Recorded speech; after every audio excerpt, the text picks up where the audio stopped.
ప్రేమి విశ్వనాథ్ ఈ పేరు కంటే ఎక్కువగా వంటలక్క దీప అనే పేర్లతోనే తెలుగు రాష్ట్రాల్లో ఫేమస్. బుల్లితెర సీరియల్ ప్రేక్షకులకు ప్రత్యేకంగా పరిచయం అక్కర్లేని పేరు వంటలక్క ఆలియాస్ ప్రేమి విశ్వనాథ్. కార్తీక దీపం సీరియల్ ద్వారా రెండు తెలుగు రాష్ట్రాల్లో విపరీతమైన ఫాలోయింగ్ సంపాదించుకుంది. తన సహజ నటనతో జనాల హృదయాల్లో చెరగని ముద్ర వేసింది. ఈ వీడియోలో మరింత సమాచారం కోసం మన ఛానల్ని ఫస్ట్ టైం చూస్తున్న వాళ్ళున్న దయచేసి సబ్స్క్రైబ్ చేసుకోండి. ఒకప్పుడు కార్తీక దీపం సీరియల్ టీవీలో ఓ రేంజ్లో హిట్ అయిందో చెప్పనక్కర్లేదు. ఇందులో దీప, కార్తిక్, మోనిత పాత్రలకు ఇప్పటికీ సెపరేట్ ఫ్యాన్ బేస్ ఉంది. కార్తీక దీపం సీరియల్ ముగిసిన తర్వాత కొన్నాళ్ల పాటు తెలుగు తెరకు దూరంగా ఉండిపోయిన ప్రేమి విశ్వనాథ్ ఇప్పుడు మరోసారి కార్తీక దీపం 2 సీరియల్ ద్వారా అలరిస్తుంది. ఇందులో మరోసారి కట్టు బొట్టు సహజ నటనతో కట్టిపడేస్తుంది. ఇదిలా ఉంటే ఈ సీరియల్ కోసం ప్రేమి విశ్వనాథ్ తీసుకున్న రెమ్యునరేషన్ హాట్ టాపిక్ అవుతుంది. ప్రస్తుతం సోషల్ మీడియాలో వినిపిస్తున్న సమాచారం ప్రకారం కార్తీక దీపం 2 సీరియల్లో నటించినందుకు ఒక్క రోజుకు 50,000 పారితోషికం తీసుకుంటుందట. అంటే నెలకు దాదాపు 10 లక్షల వరకు ఉంటుందనే టాక్ ఇప్పుడు ఫిల్మ్ వర్గాల్లో తెగ వైరల్ అవుతుంది. రెమ్యునరేషన్ విషయంలో హీరోయిన్లకు ఏమాత్రం తగ్గడం లేదట.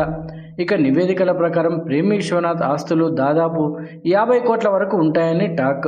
అలాగే ఆమె వద్ద 2 లగ్జరీ కార్లు, విలాసవంతమైన భవనం ఉన్నాయని సోషల్ మీడియాలో టాక్ కూడా నడుస్తుంది. మోడలింగ్ రంగంలో గుర్తింపు తెచ్చుకున్న ప్రేమి విశ్వనాథ్ 2013లో కురుతముత్తు అనే సీరియల్ ద్వారా సినీ రంగంలోకి అడుగుపెట్టింది. ఆ తర్వాత తమిళంలో అనేక సీరియల్స్ చేసింది.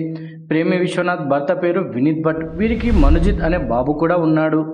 సీరియల్స్ ప్రస్తావన వస్తే కార్తీక దీపం పేరు ఎత్తకుండా ఒక్క మాట కూడా మాట్లాడలేం. ఎందుకంటే ఆ స్థాయిలో ఈ సీరియల్ ఆడియన్స్ని గుండెల్లోకి వెళ్ళిపోయింది.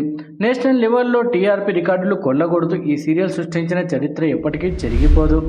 ఈ ధారావాహికలో దీప వంటలక్క కంట్లో నుంచి ధారలుగా నీరు కారిన ప్రతిసారి టీఆర్పీ రేటింగ్ మూత మోగిపోయేది. ఇక ఆడవాళ్ళ సంగతి అయితే చెప్పనక్కర్లేదు. ఇంట్లో ఏమైపోతున్నా సాయంత్రం 7:30కు అయితే టీవీలకు అతుక్కుపోయేవారు. మరి అంతలా ఈ సీరియల్ హిట్ కావడానికి కారణం వంటలక్క. కార్తీక దీపం మలయాళ వెర్షన్ అయిన కురుతముత్తు సీరియల్లో ఇదే క్యారెక్టర్ను ప్రేమి చేశారు. ఇందులో ఈమె నటన చూస్తే తెలుగులోకి తీసుకురావాలని డైరెక్టర్ అనుకున్నారట. కురుతముత్తు అనే మలయాళ సీరియల్లో నేను చేశాను, దాన్నే తెలుగులో కార్తీక దీపంగా రీమేక్ చేశారు. ఈ క్యారెక్టర్ను తెలుగులో కూడా నన్నే చేయమని డైరెక్టర్ రాజేంద్ర గారు నాకు కాల్ చేశారు. కానీ నేను ఒప్పుకోలేదు. నాకు తెలుగు రాదు, చాలా ఇబ్బంది అవుతుంది, వేరే ఎవరినైనా చూసుకోండి అని చెప్పేశాను. కానీ డైరెక్టర్ మాత్రం పట్టుబెట్టారు. మీరు ఇక్కడికి రండి, నేను ఉన్నానని ధైర్యం ఇచ్చారు. సరే అన్నాను. అలా దీప క్యారెక్టర్ నాకు వచ్చిందని చెప్పుకొచ్చింది. వీడియో నచ్చితే లైక్ చేయండి, షేర్ చేయండి, మన ఛానల్ని సబ్స్క్రైబ్ చేసుకోండి. మరో ఇంట్రెస్టింగ్ వీడియోతో మళ్ళీ కలుద్దాం.